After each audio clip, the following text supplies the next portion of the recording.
Hello dear FY. Since we are learning the microscopy, we have done with the types of the aberration in lenses. Along with that, we have completed one more important part, which was the types of the eyepieces. Here we are going to continue with that.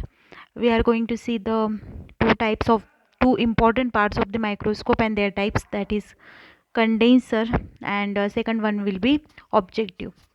So here, starting with the condenser, they are one of the important components of microscope. They have been important because they are having that function to transmit the light in the compound microscope. Now they are like basic component in the all types of the compound light microscopes, which were manufactured since 19th century. And some important thing is that like more light, मतलब हमें पता है कि जितनी ज़्यादा light pass होगी उतना ज़्यादा specimen will be clearly observed. Now, talking about these condensers, they are, as we have seen during the studying the parts of the microscope, we have seen that it is located below the stage. Okay, so it is located below the source of it is located between the source of light and the specimen which is kept on this stage.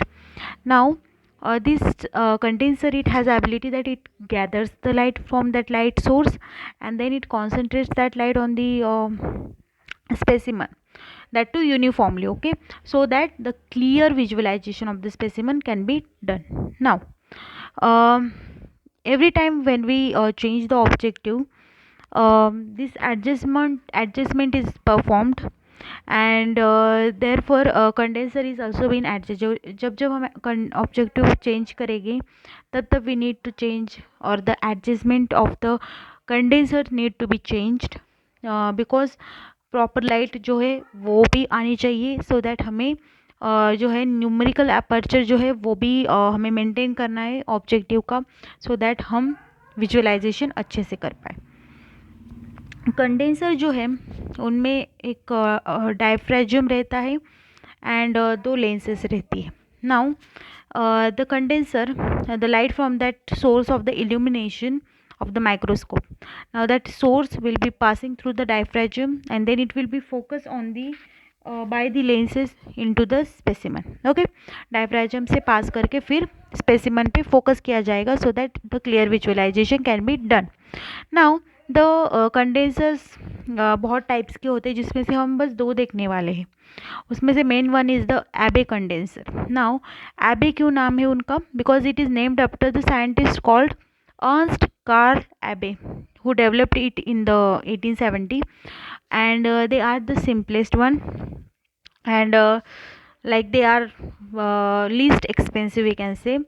And उनका जो numerical aperture है it is around 1.4. We know that numerical aperture जो है वो magnification को define करता है, मतलब magnification is clearly dependent on the numerical aperture. Now it is suitable for the almost all type of the bright field microscope and the phase contrast microscope. bright field हम देख ही रहे हैं and phase contrast भी हम study करने वाले हैं. So now this Abbe condenser, they are capable of passing the bright light, and it is not corrected for either chromatic or the spherical optical aberration. मतलब बस लाइट पास करने का ये काम कर सकते हैं. अभी तक मतलब वो that light is not corrected for any type of aberration. उनके इम्परफेक्शंस जो है वो दूर नहीं किए गए, जो हमने देखे थे स्पेरिकल होते हैं और क्रोमेटिक होते हैं. देन उनके सिंपल फॉर्म में it has the two optical lenses elements that produce an image of an illuminated filled diaphragm that is not sharp and is surrounded by blue and the red color at edges. Okay, so this Abbe condenser that has the ability, उसमें दो lenses होती है, वो ऐसा image form करती है जो डायफ्रेजम का आपने फंक्शन देखा, मैंने आपको सिखाया था कि डायफ्रेजम जो है वो एक डिस्क के जैसे होता है, एक डायमीटर की लाइट जो है वो पास करता है, उसमें होल्स रहती है. देन इसमें तो जो इमेज फॉर्म होती है वो ज़्यादा शार्प नहीं होती, उसमें थोड़े डायफ्रेजम से, तो उसमें थोड़े थोड़े ब्लू एंड रेड कलर के जो है रेड कलर रहता है at the edges of that image.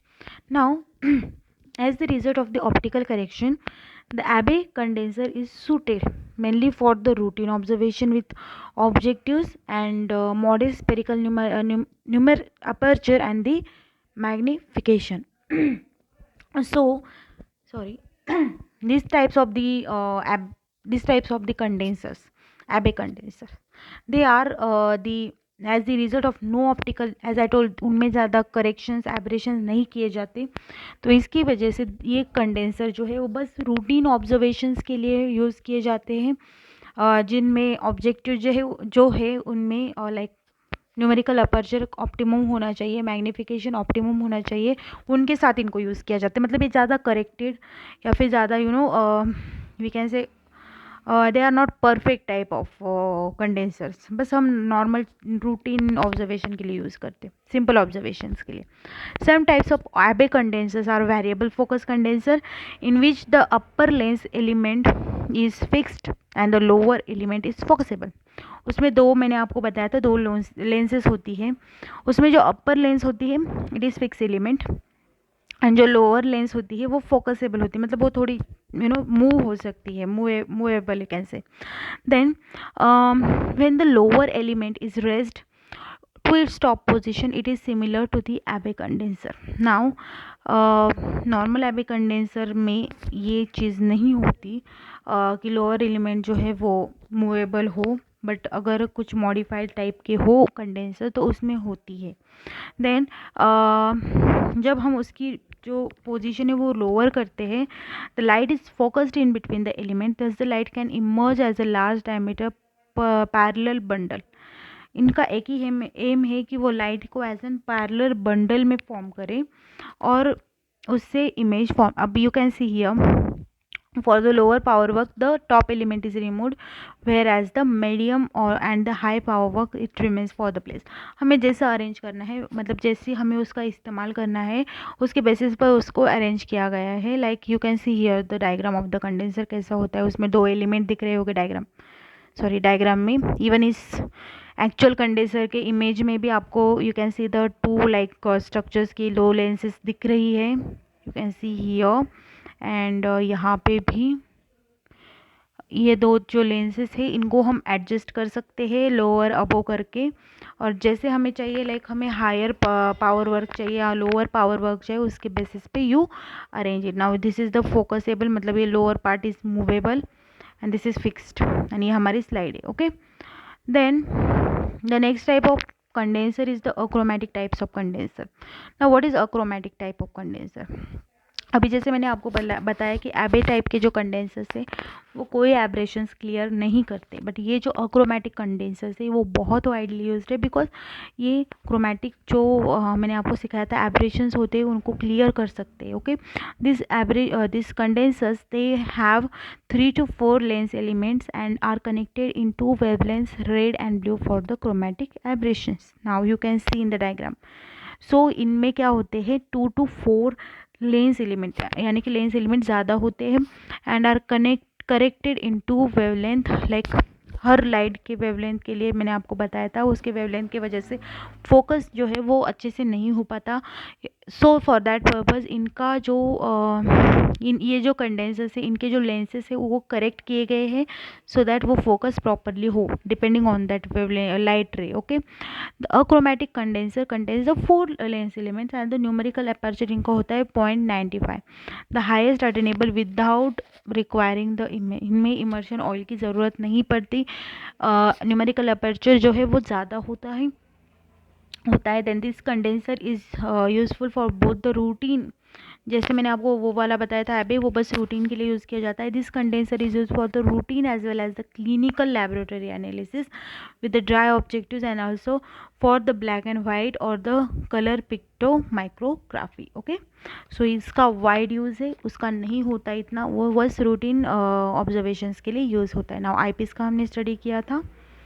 Now the next thing we are going to see is the objectives, the types of the objectives. Now what are objective, जैसे कि मैंने आपको सिखाया था कंपाउंड लाइट माइक्रोस्कोप में there are 2 types of lenses which are used. First one is the eyepiece ocular and the second one is the objective, जिसमें हमने eyepiece के टाइप्स स्टडी किए. Now we are going to see the types of objectives here. तो इसमें क्या होता है, now objectives आप सबको पता है कि प्राइमरी इमेज फॉर्म करते हैं, मतलब जो स्पेसिमन है उसके सबसे ज़्यादा close are this type of lenses. तो ये लेंसेज पहले इमेज फॉर्म करते हैं, उसी को मैग्नीफाई करते हैं, सेकेंडरी इमेज फॉर्म करते हैं हमारे eyepiece. Okay, this are mounted on the revolving. आपको पता है वो रिवॉल्विंग नोज पीस मैंने आपको दिखाया था, उस पर वो माउंट किए गए हैं. देर आर लाइक डिफरेंट मैग्निफिकेशंस के होते हैं, 10x 40x 100x. एंड एक टाइम पे एक ही कोई मैग्निफिकेशन का हम यूज़ कर सकते, सारे एक साथ नहीं यूज़ कर सकते. Then each objective consist of a set of elements fuse together to function as a single lens. अभी मैंने आपको जैसे जो भी मैंने आपको पार्ट सिखाए अभी तक, उन सब में लेंस डिफरेंट डिफरेंट टाइप्स के होते हैं, कुछ स्ट्रक्चर्स होते हैं, इसमें भी वैसे ही है, डिफरेंट डिफरेंट स्ट्रक्चर्स है और वो एक साथ अरेंज करके as a single lens function करते.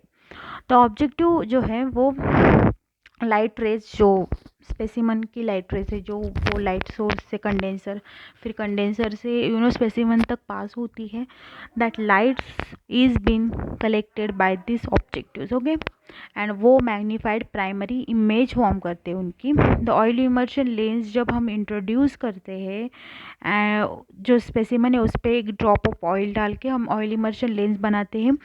तो ये इससे क्या होता है, जो लाइट है उसका डिफ्रैक्शन नहीं होता एंड हमें एक शार्प एंड क्लियर इमेज मिलती है. ओके, ऑब्जेक्टिव का फंक्शन क्या है, तो उसका फंक्शन है कि स्पेसिमन से it will collect the light rays. Then उसका एक और फंक्शन है, वो लाइट रेज को एक पॉइंट पे फोकस करना, और तीसरा मैग्नीफाई करना इमेज को. There are different types of the objective lenses.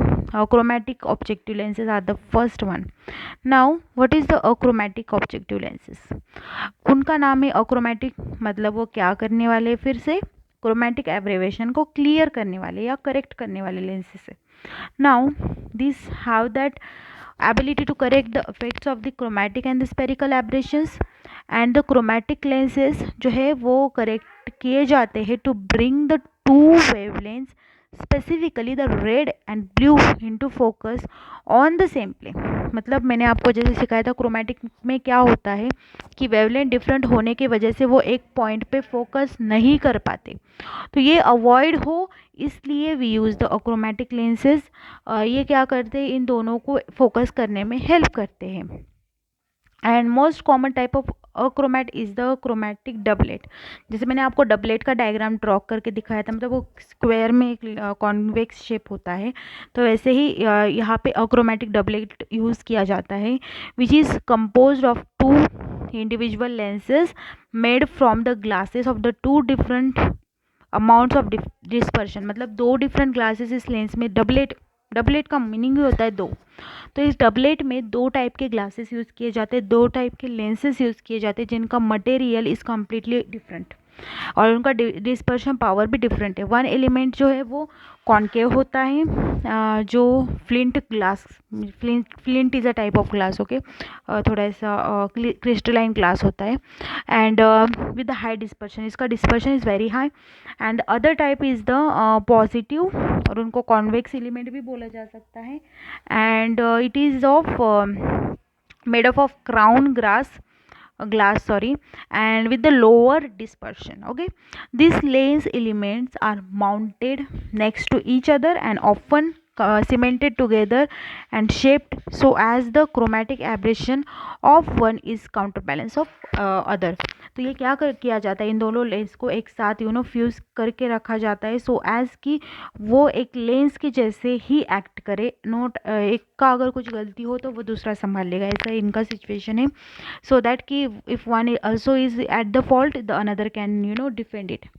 Then the second type is the fluorite or the semi apochromatic objective. Again इसका भी फंक्शन कहीं ना कहीं it is of the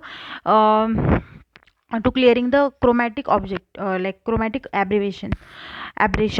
So these lenses are made up of, again वो भी different material से बने. Fluorite अगर आपने सुना होगा, it is type of mineral, it is a type of the element. अगर आपने सुना होगा fluoride or fluorite, it is a form of fluoride only. Then it is they are corrected to wide range of aberrations. And with respect to color, again chromatic aberration, they are useful for the pathological and photographical studies, and where minute differences of the contrast जो है contrast observation के लिए they are used. वो generally pathological and फोटोग्राफिकल study के लिए use किया जाता है. थर्ड टाइप का जो है वो अपोक्रोमैटिक. ज़्यादा से ज़्यादा जो भी लेंसेज होती है ना, वो जनरली क्रोमैटिक एब्रेविएशंस को ही क्लियर करने के लिए यूज़ किए जाते हैं, बिकॉज बाकी तो अवॉइड की जा सकती है, but chromatic is very natural. Light waves, light का जो कलर है हम चेंज नहीं कर सकते हैं, वो उनका नेचुरल वेवलेंथ होता है, वो हम चेंज नहीं कर सकते, तो हमें अपने इक्विपमेंट्स में ही कुछ करना पड़ेगा. तो इसकी वजह से we use the different types of the corrections. Okay, so this apochromatic objective, this is the most expensive. ये जो apochromatic है बहुत एक्सपेंसिव है. it is chromatically adjustable for 4 colors, deep blue, green and red. ये 4 colours के लिए adjust किया गया है. Spherically corrected for deep blue, blue and sometimes green. It is the best choice for colour viewing. You can understand कि ये lens बहुत perfection, मतलब परफेक्ट लेंस तो कोई नहीं है, बट ये जो एब्रेशन है, कलर एब्रेशन या क्रोमैटिक एब्रेशन, ये अच्छे से क्लियर कर पाते हैं, क्योंकि ये डिफरेंट वेव्स के लिए या डिफरेंट लाइट्स के लिए एडजस्ट की गई होती है. they are having the higher numerical aperture than the achromatic types of the fluorides जो हमने पहले देखी थर्ड सेकंड नंबर वाली, उनसे ज़्यादा थोड़ा इनका न्यूमेरिकल अपर्चर है. they are having the several elements made from the variety of the glass and minerals, and they have very small working distance. Okay, उनका वर्किंग डिस्टेंस भी कम है, मतलब we don't need to like बहुत adjustment करने की ज़रूरत नहीं पड़ती. एंड ग्लासेस भी डिफरेंट यहाँ पे भी यूज़ किए जाते हैं. नाउ प्लेन और अपोक्रोमैटिक में, प्लेन अपोक्रोमैटिक में क्या होता है, ये तीनों अपोक्रोमैटिक ही है, और एक पहला हमने जो देखा वो सेमी है, दूसरा अपोक्रोमैटिक एंड तीसरा is the plane apochromatic. This objectives produce a अभी जो भी हमने ये दोनों लेंसेज देखे वो थोड़े इमेज को स्पेरिकल इमेज या कर्व्ड इमेज देते हैं, बट ये जो थर्ड टाइप का जो ऑब्जेक्टिव है विच इज़ द प्लेन, वो हमें प्लेन इमेज देता है. Now it reduces the aberrations. जो भी लेंसेज का शेप होता है ना, कर्व शेप, उसके वजह से जो भी एब्रेशंस आते हैं, जो हमने देखा था स्पेरिकल एब्रेशंस, उसको वो क्लियर करता है. Okay, they are the most suitable for photography. Along with this एक और है जो आपको नहीं इम्पॉर्टेंट, बट अगर आपको इसके बारे में सर्च करना हो, no not important, sorry, it is the diagram of the fluoride lenses. तो यही होता है the different type of the objectives जो लैबोरेटरीज में भी यूज़ किए जाते हैं या फोटोग्राफी में भी यूज़ किए जाते हैं. एंड वो सब भी डिज़ाइन किए हैं for the correction of the chromatic aberration and the spherical aberrations. I hope you have understood. Now we are going to start the next point of your syllabus which is microscopy. उसमें हम phase contrast microscopy, fluorescence microscopy, electron microscopy देखने वाले. Thank you.